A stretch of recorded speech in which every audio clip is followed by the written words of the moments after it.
One day, while walking down the street, a cowboy pal I happened to meet of whom I hadn't seen since fall of '93, and he shared a tale that made me cry, so in his own words I will try to recreate how he related it to me.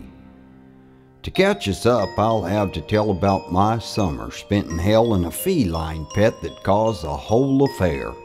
About some stupid things I did, like I still a greenhorn kid, and repercussions from not taking proper care.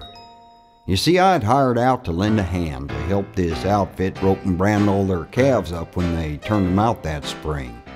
We'd pulled the wagon out in May. The grub was fair, as was the pay, and they'd staked me to a pretty handy string. But when the work was said and done and we had had ourselves our fun, I just reckoned I'd be back a saddle tramp. But they offers decent pay through the summer if I'd stay and take the job to tend the cows at bottom camp. Well, I accepts, and thanks them kind, never given any mind that the bottom camp was no vacation center, for I figured heck, I'd switch. If I saved, I'd be rich by the time we drove the cattle home for winter. And the camp had work enough each day to keep me humping for my pay. I had no time or chance to practice being lazy. But that old line shack sure got tight in all them lonely hours at night, and that soon began to drive me cabin crazy. It weren't too long before I found that I'd be talking just for sound, and soon my conversations went on all night long. Oh, I was amiable at first, but then my attitude got worse, and I'd argue even when I wasn't wrong. But then I received this welcomed note in which my little sister wrote that she is coming out to see the camp and me, and she'd bring a pet to be my friend, and that should help to put an end to being cranky due to lack of company. But on the day that she arrived, I was unpleasantly surprised to see the present she had brung out from the city. It weren't a canine like I thought, and it made me some distraught when I found out what she brought out was a kitty. But she pled a real good case that it should liven up the place, and then she argued all the merits of a cat. She said they don't bark or make a mess, and that it'd rid the house of pests, so I figured that it might work out at that. So I spent a lot of time kissing up to that feline, and I worked to build a bond with it each day, but old Pusser didn't care. It acted like I wasn't there, even worse, like I was always in its way. But I sure started thinking twice when it made friends of all the mice when to me it wouldn't give a second look. I was only there to tend its needs, while it would leave its dirty deeds in my slippers or upon my favorite book. It wouldn't use the litter box, but it would steal and hide my socks. Heck, I lost more than any dryer ever ate. And it would constantly shed hair in food, on clothes, and everywhere. I coughed a hairball out a squirrel would want a date. Or I'd do my chores, and as I did, it would sneak from where it hid to pounce and dig its claws into my back. I never knew from where when it'd be attacking me again, but I got paranoid just being in that shack. If it weren't shredding up my bed, then it'd be whining to be fed, and all its meals would have to be prepared just so. But things had gone way too far the day I looked into my jar and found it littered right there in my sourdough. Well, that proved the final straw.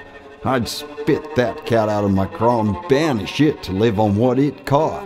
So I threw that winch outside with all my troubles to reside, so things could settle down, or so I thought. But it just screeched a mournful song and kept it going all night long like his auditioning to sing before the devil. It just ducked the things I flung, then raised the volume that it sung to an intolerable and irritating level. I couldn't get that horrid pest to give its vocal cords a rest, and it would encore that same concert every night. Every time toward sleep I'd fade, it'd start again that serenade. What it was doing to my psyche wasn't right. Sometimes, somehow it'd get back in, and then it'd meet me with a grin as if to say, I guess I surely won this bout.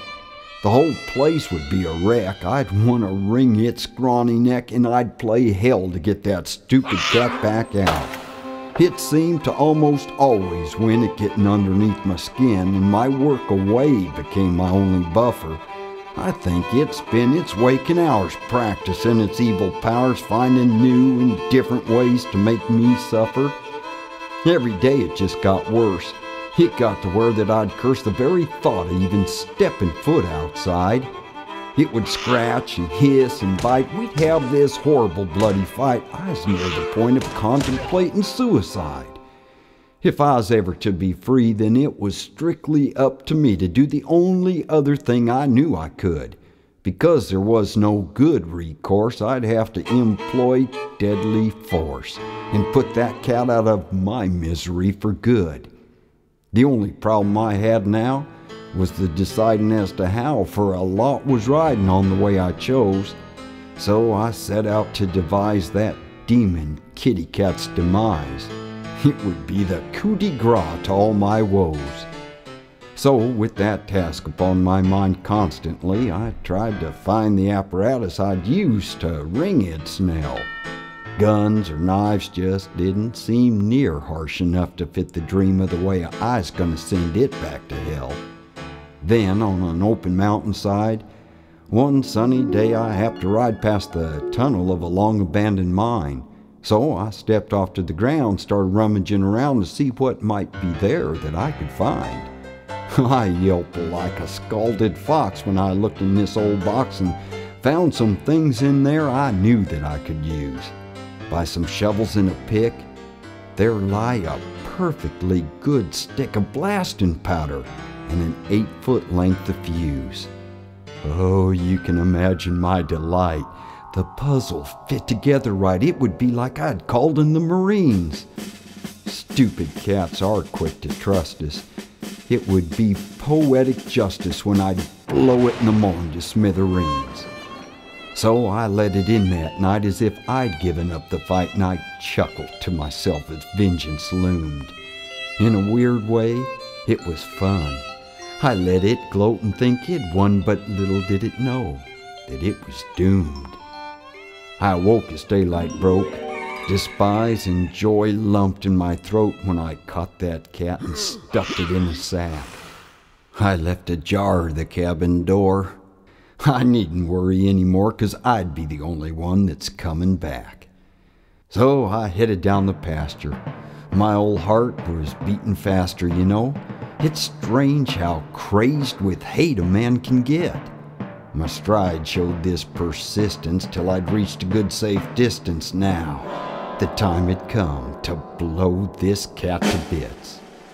So I tied the dynamite around that cat secure and tight. Then I struck a match, lit the fuse, and run. I quickly got behind a tree, kneeling down upon one knee, and I peeked around the trunk to watch the fun. I was stunned and paralyzed when I looked for and realized that the cat weren't there where it had been before. It was speeding up the trail like it was packing precious mail straight for the house and towards that open door. Before too long, I heard the blast. My world collapsed around me fast, and I knew the boss would probably be miffed. I just sat there on the ground analyzing what went down, and I cursed the day my little sister brought that gift. I finally trudged on up to see all the wreckage and debris. There weren't nothing left of my stuff or the shack. I felt obliged to pay the cost of all the things the ranch had lost, which took all of my back wages and my tack. Oh, things was bad, but I suppose that one must pay the bills he owes. It's a hard thing letting go of all I'd saved. But what made the whole thing worse, it was as if I had been cursed. That cat was fine, came through it unscathed. Who would have guessed or ever knew it'd slip that stick before it blew and still get out without as much as being scratched? Next time, I will not use but maybe 1/3 that much fuse, and make sure I close the door and drop the latch. Well, with that, he got up slow, turned, and started off to go from that place then where the two of us were at. And as he left me there behind, That image burned into my mind, how he looked broken there while stroking on that cat.